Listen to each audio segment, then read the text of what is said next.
Hello everyone, स्वागत है आप सभी का आज की इस वीडियो लेक्चर में। आज की इस वीडियो लेक्चर में हम कक्षा 12वीं के विषय राजनीति विज्ञान में लेसन 4 के सत्ता के वैकल्पिक के अंदर पढ़ेंगे। पहले लेक्चर में हमने पढ़ा था शीत युद्ध का दौर, मतलब अमेरिका और यूएसएसआर के बीच जो 45 वर्षों तक शीत युद्ध चलता रहा, उसके बारे में पढ़ा। दूसरे लेसन में हमने पढ़ा था दो ध्रुवीयता का अंत, मतलब यूएसएसआर का विघटन हो गया और विश्व है एक ध्रुवीय हो गया और अमेरिका एक विश्व शक्ति के रूप में उभर कर सामने आया। तीसरे लेसन में हमने पढ़ा अमेरिकी वर्चस्व, उसके क्या कारण थे, और इस लेक्चर में हम पढ़ेंगे अमेरिका का जो वर्चस्व है उसके अलावा सत्ता के दूसरे विकल्प कौन कौन से हैं, उनका हम एक छोटा सा अध्ययन करेंगे। तो आइए शुरू करते हैं इस वीडियो लेक्चर को। ये हमें पता है 1990 में द्विध्रुवीय व्यवस्था के टूटने के बाद अमेरिकी प्रभुत्व को सीमित करने के लिए सत्ता के कुछ वैकल्पिक केंद्र उभर कर सामने आए थे, जिनमें सबसे पहला है ईयू यानी कि यूरोपीय संघ, और एशिया में आसियान का उदय एक शक्ति के रूप में हुआ। मतलब अमेरिका के अलावा जो सत्ता के दूसरे विकल्प हैं, केंद्र बन सकते हैं जो, उनमें एक है यूरोपीय संघ, दूसरा है आसियान जो कि दक्षिण पूर्वी एशियाई राष्ट्रों का एक संगठन है। अब बात करते हैं शीत युद्ध के समय 1948 में मार्शल योजना के तहत यूरोपीय आर्थिक सहयोग संगठन की स्थापना की गई थी, और जिसका उद्देश्य था पश्चिमी यूरोप के देशों की आर्थिक मदद करना। इसकी स्थापना, इस मार्शल योजना को इसलिए लागू किया गया था ताकि पश्चिमी यूरोप के देशों को आर्थिक मदद दी जा सके। इसका उद्देश्य था साम्यवाद के प्रसार को रोकना। मतलब अगर अमेरिका उन देशों को आर्थिक मदद नहीं देगा तो उन्हें आर्थिक मदद यूएसएसआर की तरफ से प्राप्त होगी और उनके वहाँ पर साम्यवाद के प्रसार की होने की अधिक संभावना थी। इसलिए अमेरिका ने मार्शल योजना को लागू किया था। इसके बाद एक और घटना देखते हैं हम। यूरोपीय परिषद की स्थापना 1949 में राजनीतिक सहयोग के रूप में की गई। पूंजीवादी देशों की अर्थव्यवस्था के एकीकरण के लिए 1957 में यूरोपियन इकोनॉमिक कम्युनिटी का गठन किया गया। फरवरी 1992 में एक संधि हुई जिसे maastricht की संधि कहते हैं, जिसके द्वारा यूरोपीय संघ की स्थापना हुई। ये बहुत महत्वपूर्ण संगठन है। एक यूरोपीय संघ का अपना झंडा, अपना गान और अपना स्थापना दिवस और खुद की एक मुद्रा है, यानी कि यूरोपीय संगठन एक काफ़ी बड़ा और महत्वपूर्ण संगठन है। यूरोपीय संघ का आर्थिक, राजनीतिक, कूटनीतिक और सैनिक प्रभाव सबसे ज़बरदस्त है। जैसे हमने शुरू में बात की थी कि सत्ता के वैकल्पिक केंद्र के रूप में यूरोपीय संघ और आसियान दो नाम हमने देखे थे। 2005 में दुनिया की सबसे बड़ी अर्थव्यवस्था था। इसका घरेलू उत्पादन 12,000 अरब डॉलर से भी ज़्यादा है, जो अमेरिका से भी थोड़ा ज़्यादा है। ये था यूरोपीय संघ के बारे में। इसके अतिरिक्त विश्व व्यापार में इसकी हिस्सेदारी अमेरिका से 3 गुना ज़्यादा है। ये हम बात कर रहे हैं यूरोपीय संघ के बारे में। यूरोपीय संघ ब्रिटेन और फ्रांस सुरक्षा परिषद के स्थायी सदस्य हैं, जो यूरोपीय संघ के सदस्य भी हैं। 1957 में पश्चिमी यूरोप के 6 देशों फ्रांस, पश्चिम Germany, Italy, Belgium, Netherlands, Luxembourg ने पेरिस संधि की थी, और उस पेरिस संधि के अनुसार यूरोपीय कोयला और इस्पात का समुदाय का गठन किया गया था। मार्च 1957 इन्हीं 6 देशों ने रोम में एक और संधि की और यूरोपीय आर्थिक समुदाय और यूरोपीय एटमी ऊर्जा समुदाय का गठन किया। पहले तो इन्होंने इस्पात के ऊपर एक संधि की, उसके बाद उन्हीं 6 देशों ने मिलकर यूरोपीय आर्थिक समुदाय और यूरोपीय एटमी ऊर्जा समुदाय का गठन किया। जून 1979 में यूरोपीय पार्लियामेंट के गठन के बाद यूरोपीय आर्थिक समुदाय ने राजनीतिक स्वरूप लेना शुरू कर दिया था। ब्रिटेन और फ्रांस के करीब 550 परमाणु हथियार हैं ब्रिटेन और फ्रांस को मिलाकर। ब्रिटेन के पूर्व प्रधानमंत्री मार्गरेट थैचर ने ब्रिटेन को यूरोपीय बाजार से अलग रखा था। आसियान, हमने अभी तक बात की यूरोपियन संघ के बारे में, यूरोपियन संघ की शक्ति के बारे में, उसके व्यापार के बारे में। शक्ति का जो दूसरा वैकल्पिक केंद्र हमने आसियान पढ़ा था, उसके बारे में और पढ़ लेते हैं अब। आसियान दक्षिण पूर्वी एशियाई राष्ट्रों का एक संगठन है जो तीसरी दुनिया के देशों की एकता कायम करने का प्रयास करता है। आसियान का मुख्य उद्देश्य तीसरी दुनिया के देशों में एकता कायम करना है। दक्षिण पूर्व एशिया के 5 देशों इंडोनेशिया, मलेशिया, फिलीपींस, सिंगापुर और थाईलैंड, इन 5 देशों ने मिलकर बैंकॉक में एक घोषणा पर हस्ताक्षर किया और आसियान की स्थापना की थी। आसियान ने आसियान सुरक्षा समुदाय, आसियान आर्थिक समुदाय और आसियान सामाजिक सांस्कृतिक समुदाय की स्थापना की। जिस तरह यूरोपीय संघ ने अपने अपने अलग अलग समुदायों की स्थापना की थी, उसी तरह आसियान ने भी अपने अलग अलग समुदायों की स्थापना की। इसके अतिरिक्त भारत ने 1991 में पूर्व की ओर चलो की नीति अपनाई। इसका मतलब था पूर्वी एशियाई के देशों आसियान, चीन, जापान, दक्षिण कोरिया और इन सभी देशों से आर्थिक संबंधों में बढ़ोतरी करना। पूर्व की ओर चलो। चीन और भारत के बीच 1992 में 33 करोड़ 80 लाख डॉलर का व्यापार था, जो 2006 में बढ़कर 18 अरब हो गया। मतलब कि पूर्व की ओर नीति के कारण भारत और चीन के बीच जो व्यापार है वो काफ़ी बढ़ा था। इसके अतिरिक्त हम देखते हैं शीत युद्ध के अंत के बाद यूरोपीय संघ, आसियान और चीन अमेरिकी प्रभुत्व को चुनौती देने वाले सत्ता के वैकल्पिक केंद्र के रूप में उभर रहे हैं। कौन कौन? 3 नाम लिए हमने, पहला यूरोपीय संघ, दूसरा आसियान और तीसरा चीन। ये 3 अमेरिकी प्रभुत्व को चुनौती देने वाले सत्ता के वैकल्पिक केंद्र के रूप में उभर रहे हैं। अमेरिका ने यूरोप की अर्थव्यवस्था के पुनर्गठन के लिए बहुत मदद की थी। इसे मार्शल योजना के नाम से जाना जाता है। हमने जब शुरू में बात की थी, मार्शल योजना को इसलिए अपनाया गया था ताकि यूरोप के देशों को आर्थिक सहायता दी जा सके, नहीं तो वहाँ पर साम्यवाद के फैलने का खतरा हो सकता है। संसार से 2 सूर्य सत्ता की मुक्ति के साथ ही, मतलब कि द्विध्रुवीय व्यवस्था की समाप्ति के साथ ही 2 संघों की स्थापना हुई थी। पहला था यूरोपीय संघ और दूसरा दक्षिण पूर्वी एशियाई संघ यानी कि आसियान। और इनकी दोनों ने बढ़ती हुई शक्ति ने अमेरिकी वर्चस्व को चुनौती दी है। यूरोपीय संघ के बारे में हमने देख लिया कि इसका प्रभाव सबसे ज़बरदस्त है। ये सभी बातें हम पहले देख चुके हैं कि 6 देशों ने मिलकर, जो फ्रांस और ब्रिटेन है यूरोपीय संघ के सदस्य, वो सुरक्षा परिषद के सदस्य भी हैं। अंतरिक्ष विज्ञान और संचार प्रौद्योगिकी के मामले में यूरोपीय संघ में दुनिया में दूसरा स्थान रखते हैं यूरोपीय संघ। और आसियान के संस्थापक देश जो 5 देश थे जिन्होंने बैंकॉक में घोषणा पत्र पर हस्ताक्षर किया था, वे थे इंडोनेशिया, मलेशिया, फिलीपाइंस, सिंगापुर और थाईलैंड।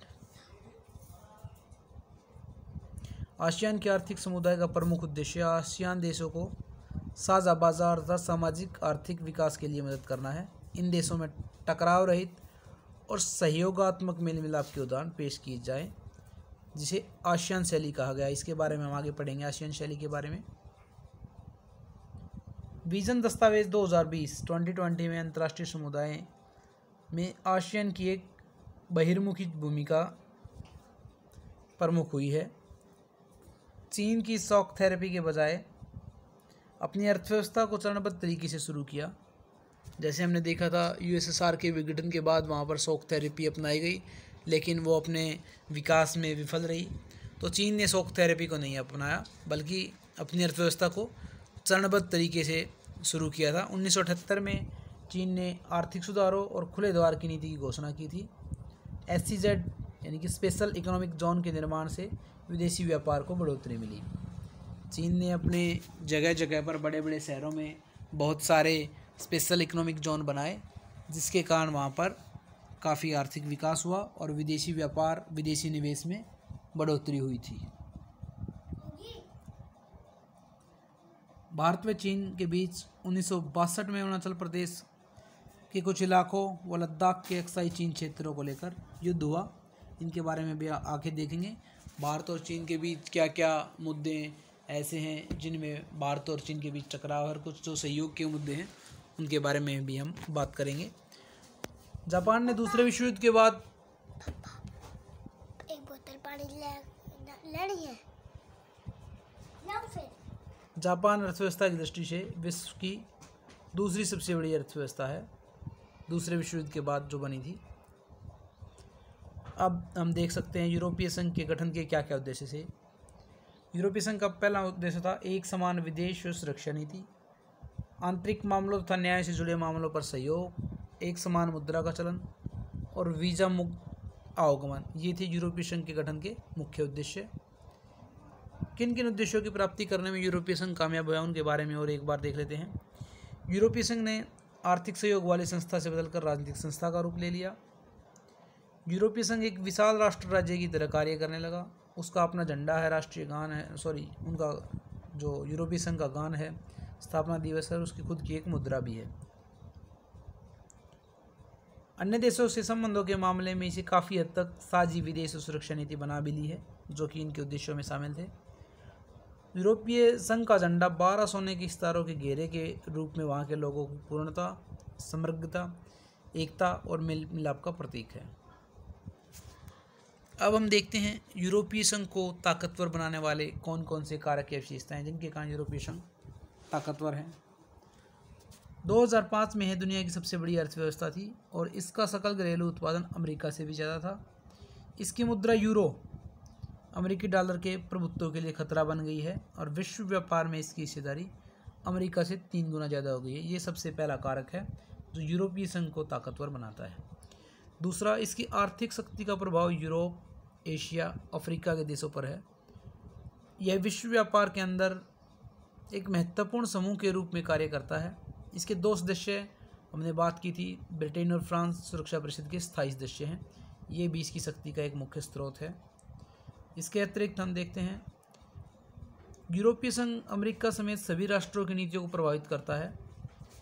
क्योंकि ब्रिटेन और फ्रांस परमाणु शक्ति संपन्न राष्ट्र हैं।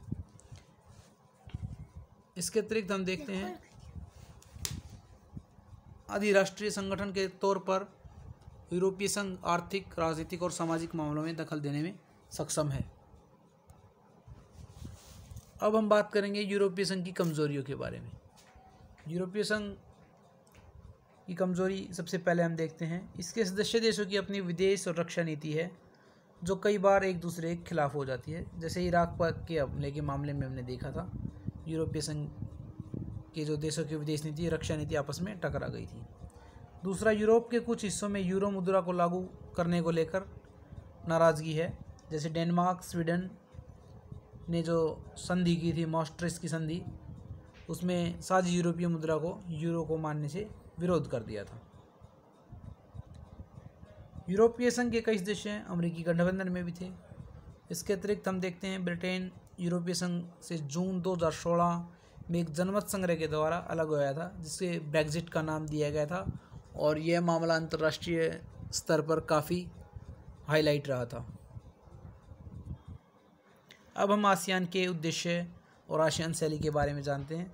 हमने पता है 1967 में 5 देशों ने बैंकॉक में एक घोषणा पत्र पर हस्ताक्षर करके आसियान की स्थापना की थी। वो 5 देश थे, Indonesia, Malaysia, Philippines, Singapore, Thailand.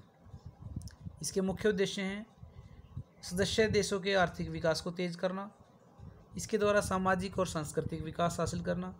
तीसरा, कानून के शासन और संयुक्त राष्ट्र संघ के नियमों का पालन करके क्षेत्रीय शांति और स्थायित्व को बढ़ा देना। ये आसियान के मुख्य उद्देश्य हैं। जैसे हमने पहले बात की थी आसियान शैली, आसियान शैली को जान लेते हैं क्या है। आसियान शैली अनौपचारिक, टकराव रहित और सहयोगात्मक मेल मिलाप का नया उदाहरण पेश करके आसियान ने काफ़ी यश कमाया है। इसे ही आसियान शैली का नाम दिया गया है। ये थी आसियान शैली और आसियान के मुख्य उद्देश्य। अब हम देखते हैं आसियान के प्रमुख स्तंभ कौन कौन से? आसियान सुरक्षा समुदाय, आसियान आर्थिक समुदाय, सामाजिक सांस्कृतिक समुदाय। जिस तरह यूरोपीय संघ ने अपने अलग अलग समुदाय बनाए थे, उसी तरह आसियान ने भी अपने कुछ समुदाय बनाए हैं जो आसियान के प्रमुख स्तंभ माने जाते हैं। आसियान सुरक्षा समुदाय क्षेत्रीय विवादों को सैनिक टकराव तक न ले जाने की सहमति पर आधारित है। और आसियान आर्थिक समुदाय का उद्देश्य आसियान देशों का साझा बाजार तथा उत्पादन आधार तैयार करना और इस क्षेत्र के सामाजिक और आर्थिक विकास में मदद करना, ये है आसियान आर्थिक समुदाय का उद्देश्य। इसके अतिरिक्त आसियान सामाजिक सांस्कृतिक समुदाय जो है उसका उद्देश्य आसियान देशों के बीच टकराव की जगह बातचीत और सहयोग को बढ़ावा देना है। अब हम बात करेंगे आसियान की उपयोगिता या प्रासंगिकता। आसियान की मौजूदा आर्थिक शक्ति खास तौर से भारत और चीन जैसे तेज़ी से विकसित होने वाले एशियाई देशों के साथ व्यापार और निवेश के मामले में प्रदर्शित होती है। दूसरा, आसियान ने निवेश, श्रम और सेवाओं के मामले में मुक्त व्यापार क्षेत्र बनाने पर भी ध्यान दिया है। तीसरा, अमेरिका तथा चीन ने भी मुक्त व्यापार क्षेत्र बनाने में रुचि दिखाई है, जिससे आसियान के महत्व को बढ़ावा मिला है। और हमने बात की थी भारत की पूर्व की ओर चलो नीति, जिसके कारण चीन के साथ काफ़ी व्यापार बढ़ा था भारत का, उसका भी खास महत्व देखने को मिलता है। भारत ने आसियान के 2 सदस्य देशों सिंगापुर और थाईलैंड के साथ मुक्त व्यापार का समझौता किया हुआ है। ये थे आसियान की उपयोगिता और प्रासंगिकता। इसके अतिरिक्त भारत आसियान के साथ भी मुक्त व्यापार संधि करने का प्रयास कर रहा है। आसियान की असली ताकत अपने सदस्य देशों, सहभागी सदस्यों और गैर क्षेत्रीय संगठनों के बीच निरंतर संवाद और परामर्श करने की नीति है। आसियान एशिया का एकमात्र ऐसा संगठन है जो एशियाई देशों और विश्व शक्तियों को राजनीतिक और सुरक्षा मामलों पर चर्चा के लिए मंच उपलब्ध करा सकता है। और इसका एक उदाहरण है, हाल ही में भारतीय प्रधानमंत्री ने आसियान देशों की यात्रा की और विभिन्न क्षेत्रों में सहयोग बढ़ाने पर समझौते की। अब हम चीन के बारे में देखते हैं, क्योंकि हमने बात की थी कि जो सत्ता के वैकल्पिक केंद्र हैं उनमें यूरोपीय संघ, आसियान और तीसरा हमने चीन का नाम लिया था। तो चीन के में जो सुधारों की पहल हुई उसके बारे में चर्चा करेंगे, कौन कौन से सुधार हुए जिसके कारण चीन एकदम से आर्थिक विकास कर पाया और सत्ता के वैकल्पिक केंद्र के रूप में उभर कर सामने आया। तो सबसे पहले चीन ने 1972 में अमेरिका से संबंध बनाकर अपने राजनीतिक और आर्थिक एकांतवास को समाप्त कर दिया। 1973 में प्रधानमंत्री चाउ एन लाई ने कृषि, उद्योग, सेवा और विज्ञान में आधुनिकीकरण के 4 प्रस्ताव रखे, जो कि उनके लिए काफ़ी फायदेमंद साबित हुए। 1978 में तत्कालीन नेता देंग शाओपिंग ने चीन में आर्थिक सुधारों और खुले द्वार की नीति की घोषणा की, जो कि 1991 में यूएसएसआर में भी अपनाए आर्थिक सुधार और खुले द्वार की नीति। इसके अलावा 1982 में खेती का निजीकरण कर दिया गया और 1998 में वहाँ पर SEZ स्पेशल इकोनॉमिक जोन स्थापना की गई, जिसके कारण वहाँ पर विदेशी व्यापार और विदेशी निवेश दोनों ही बढ़े, जिसके कारण चीन ने काफ़ी आर्थिक विकास किया और उसकी अर्थव्यवस्था काफ़ी मजबूत हो गई। अब हम देखते हैं चीन के सुधारों का नकारात्मक पहलू। वहाँ आर्थिक विकास का लाभ समाज के सभी सदस्यों को प्राप्त नहीं हो रहा है। एक विशेष समुदाय है जो कि आर्थिक विकास का लाभ प्राप्त कर रहा है। पूंजीवादी तरीकों को अपनाए जाने से बेरोजगारी बढ़ गई है। चीन की जनसंख्या सबसे अधिक है और वहाँ पर पूंजीवादी व्यवस्था अपनाने से वहाँ पर बेरोजगारी बढ़ रही है। वहाँ महिलाओं के रोजगार और काम करने के हालात संतोषजनक नहीं है। गांव और शहर के तटीय और मुख्य भूमि पर रहने वाले लोगों के बीच आय में अंतर बढ़ा है और विकास की गतिविधियों में पर्यावरण को काफ़ी हानि पहुंचाई है। चीन ने आर्थिक विकास तो कर लिया, लेकिन उस आर्थिक विकास के कारण वहाँ पर्यावरण को काफ़ी हानि हुई है। ये उसके चीन के सुधारों के नकारात्मक पहलू थे। अब हम देखते हैं चीन के साथ भारत के संबंध कैसे कैसे रहे हैं।